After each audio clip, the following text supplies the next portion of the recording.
ఎలాంటి క్యారెక్టర్స్ వస్తున్నాయి మీకు ప్రెజెంట్? పక్కింటి అమ్మాయి క్యారెక్టర్ లాగా ఒక అంటే మన అమ్మాయి, మన ఊరు అమ్మాయి, ఈ టైప్ ఆఫ్. దేవరా ఫిలిం తర్వాత what kind of perceptions that you have changed? చాలా మంది గుర్తుపట్టారు, చాలా మంది అడిగారు, ఎన్టీఆర్ గారితో వర్క్ చేశారు. ఎలా ఉండేది వర్కింగ్ ఎక్స్పీరియన్స్ అంటే జాహ్నవి గారితో అండ్ ఎన్టీఆర్ గారితో? జాన్వి అంటే తను చాలా ఫ్రెండ్లీ, చాలా సీన్స్ మేము అందరం కలిసే ఉన్నాము, సో చాలా ఫ్రెండ్లీ. ఇంకా ఎన్టీఆర్ గురించి చెప్పక్కర్లేదు, ఆయన వచ్చి.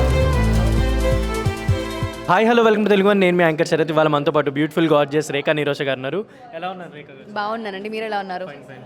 ఏంటి అంటే నైనం క్యారెక్టర్ చూస్ చేసుకోవడానికి ఏంటి మేజర్ పార్ట్?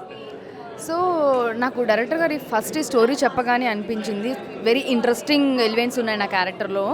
సో ఆవిడ చెప్పగానే ఓకే మ్యామ్ నేను చేస్తాను.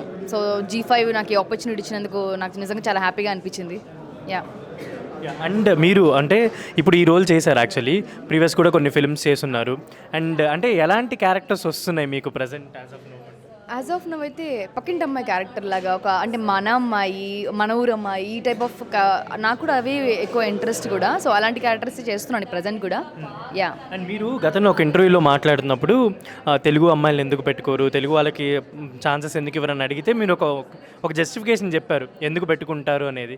అది స్టిల్ ఇప్పటికీ అది నడుస్తుందా? అంటే ఎందుకు చూస్ చేసుకుంటున్నారు వేరే లాంగ్వేజ్ ఆర్టిస్టులు? అలా ఏం లేదండి. ఇప్పుడు ఆ క్యారెక్టర్కి వాళ్ళు యాప్టెడ్ ఉన్నారు అంటే డెఫినెట్గా మన తెలుగు వాళ్ళు చాలామంది వస్తున్నారు. వైష్ణవి కానీ చాలామంది, శ్రీదేవి కానీ, తెలుగు అమ్మాయి అలా ఏం లేదు. ఆ సబ్జెక్ట్కి ఆ అమ్మాయి యాప్టెడ్ ఉందంటే డెఫినెట్గా చాలామంది తెలుగు డైరెక్టర్స్ కూడా తీసుకోవడం జరుగుతుంది అండి. అలా లేదు, అలా ఎప్పుడు చెప్పలేదు. యా లేదు. యా. అండ్ మీరు దేవరా ఫిలిం చేశారు.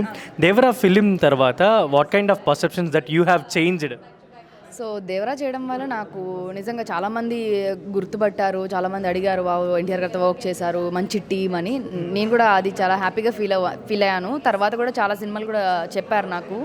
యా, చాలా హ్యాపీగా అనిపించింది. వెయిట్ చేస్తున్నాను నేను కూడా మీలాగా దేవరా 2 కోసం. అండ్ ఎలా ఉండేది వర్కింగ్ ఎక్స్పీరియన్స్ అంటే జాహ్నవి గారితో అండ్ ఎన్టీఆర్ గారితో, కొరటాల శివ గారితో, ఆ హోల్ టీమ్ ప్రాజెక్ట్లో మీ వర్కింగ్ ఎలా ఉండేది? సో శివ సార్ గురించి చెప్పాలంటే ఆయన డైరెక్షన్ అంటే ఇంక చెప్పక్కర్లేదు. జనతా గ్యారేజ్ కానీ ఇంతకుముందు చేసిన ఫిలిమ్స్. అలాగే ఇంకా జాన్వి అంటే తను చాలా ఫ్రెండ్లీ, చాలా సీన్స్ మేము అందరం కలిసే ఉన్నాము, సో చాలా ఫ్రెండ్లీ. ఇంకా ఎన్టీఆర్ గురించి చెప్పక్కర్లేదు, ఆయన వచ్చి నడుచుకుంటూ వస్తే చాలు, చూస్తే చాలు అనిపిస్తుంది. యా అండి. మీరు ఏదైనా సెట్లో చేసేటప్పుడు పర్ఫార్మెన్స్ చూసారా? యా అండి, చాలా సీన్స్ జరిగాయి. ఆయన ఫేస్ టు ఫేస్ డైలాగ్ జరిగాయి. ఆయన సింగిల్ టేక్, అది మనం ఆయన గురించి నేను చెప్పలేను. యా. ఇంకా మీరు అంటే ఎలాంటి స్క్రిప్ట్స్ కోసం వెయిట్ చేస్తున్నారు, ఆర్ఎల్స్ ఎలాంటి రోల్స్ కోసం వెయిట్ చేస్తున్నారు? సో నాకు actually village backdrop kind of stories అంటే చాలా ఇష్టం. డీ గ్లామర్ క్యారెక్టర్స్ అంటే చాలా ఇష్టం. సో లెట్స్ సీ, చూస్తాను నేను కూడా. ఎప్పుడు మంచి ఆపర్చునిటీ అయితే వస్తుందో నేను చూస్తున్నానండి.